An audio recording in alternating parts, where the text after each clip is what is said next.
السلام علیکم ناظرین، آپ دیکھ رہے ہیں آپ کے مسائل اور ان کا دینی حل یوٹیوب چینل کو۔ میں ہوں محمد انصار الحق قاسمی اور لایا ہوں آپ کی خدمت میں روزے میں مسواک کے متعلق ایک ضروری مسئلہ۔ مسواک پیارے نبی محمد عربی صلی اللہ علیہ وسلم کی عظیم سنت ہے اور صحابہ کرام رضوان اللہ علیہم اجمعین کی بھی سنت ہے۔ علامہ ابن قیم رحمۃ اللہ علیہ نے مسواک کے 70 سے زیادہ فائدے بیان کیے ہیں۔ اللہ ہم سب کو ان کا یقین نصیب فرمائے۔ مسواک کے متعلق سوال یہ ہے کہ کیا مسواک کا استعمال روزے کی حالت میں جائز ہے؟ پھر سے سوال سنیں، مسواک کا استعمال کیا روزے کی حالت میں جائز ہے؟ جواب: جی ہاں، مسواک کا استعمال روزے کی حالت میں نہ صرف جائز ہے بلکہ پیارے نبی محمد عربی صلی اللہ علیہ وسلم کی سنت بھی ہے۔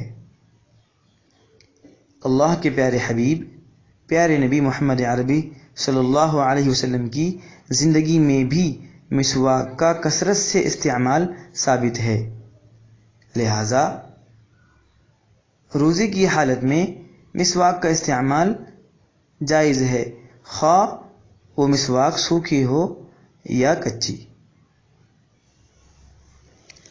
اخیر میں ایک گزارش یہ ہے کہ ہم اسی طرح سے روزانہ آپ حضرات کی خدمت میں دین کے اہم و ضروری مسائل ویڈیو اور آڈیو کی شکل میں پیش کرتے رہیں گے انشاءاللہ۔ آپ حضرات ان مسائل کو دوسروں تک پہنچائیں اور اپنے تمام دوست احباب اور گروپس میں شیئر کریں تاکہ دوسرے لوگ بھی دین کے اہم اور ضروری مسائل سے فائدہ اٹھا سکیں۔